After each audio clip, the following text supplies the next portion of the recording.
The fact that a wannabe dictator like Donald Trump has captured the Republican Party to such a degree that they go along with his support for a despot and tyrannical fascist dictator like Vladimir Putin is just the tip of the iceberg, but is so shocking in its effort to undermine democracy, not only in Russia and Ukraine, but here at home. And that is what is at stake this November.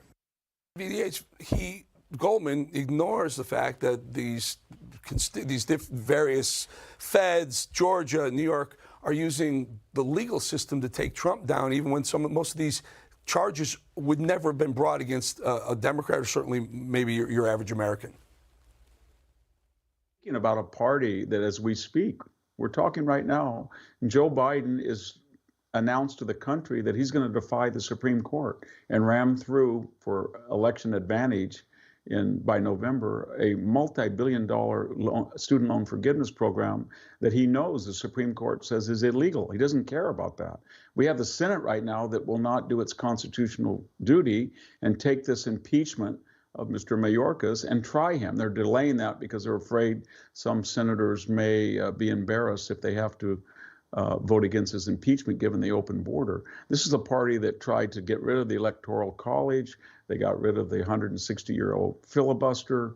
They're talking about packing the court. That's all they do is try to invent ways of changing the system so they can win because they have no confidence in the innate agenda that they put before us. You're being nice. You say change the system. What you mean? What I would interpret as cheating, cheat the system. Victor, or maybe destroy it. Or destroy it. We're sitting here in the 8 o'clock hour on the East Coast on Friday night, and there's been threats. There's been more than veiled threats. It looks like Iran may take action against Israel.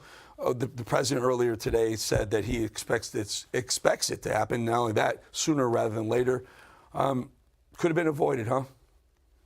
Well, that's what Jake Sullivan said, the national security advisor. He said his Middle East portfolio was very quiet. It was kind of boring. And then they took away the terrorist label of the Houthis. They begged to get back into the Iran deal. They lifted sanctions and poured billions of dollars into Iran. But most importantly, and they restored money to the Palestinian Authority and Hamas. But they gave the impression there was this distance between us and Israel. They keep threatening Israel. You can't destroy Hamas. You just can't do it. They don't say that, by the way, to Ukraine. You can't destroy Russia or somebody. Or you have to be proportional, but they do to Israel, and Iran watches that, and they look at what we did when Iran's surrogates attacked us 140, 150 times, very little. So in their way of thinking, they think, maybe, just maybe, the United States wants to get rid of Israel as an ally, and there's some opening, there's a distance between the United States, and we're going to exploit that, because we don't think Joe Biden, given Afghanistan and given the Chinese balloon, and we think he's lost deterrence, so he won't do anything. I hope they're not thinking that, but that's what I think.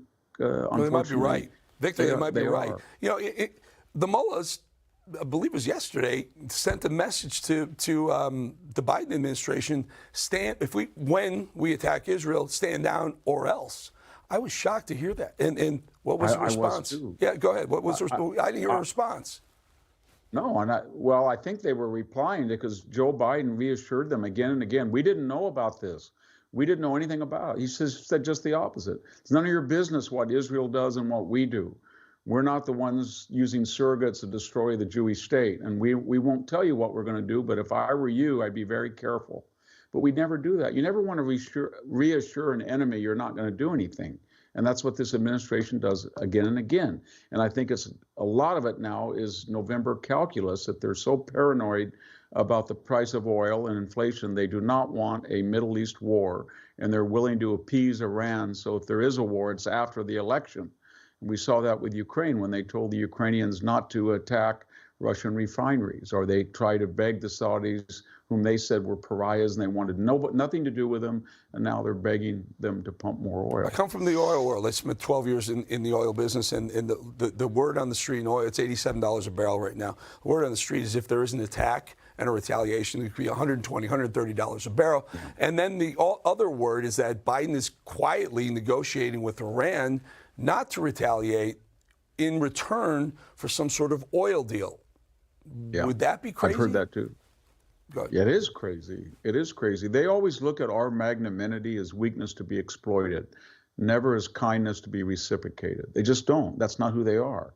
And they're the cause of most of all the problems in the Middle East. And this administration, and it inherited the Obama doctrine, which was to empower the Persian Shia to make a crescent from Tehran to Damascus to Beirut to Gaza, and then balance off Israel and the moderate Arab Sunni Gulf states, Jordan, Egypt.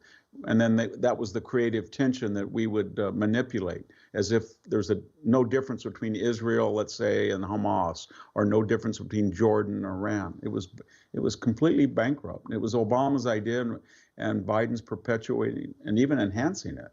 Yeah, I got to leave there. Idea. I got to leave there, but I got to think Israel right now is looking like, hey, where's our ally? Where are the people we've been a perfect friend to, keeping an eye on the Middle East for you and letting you know when things were happening? It's an ugly situation. It's all on Biden's shoulders. Victor Davis Hanson, thank you for joining us. Thank you.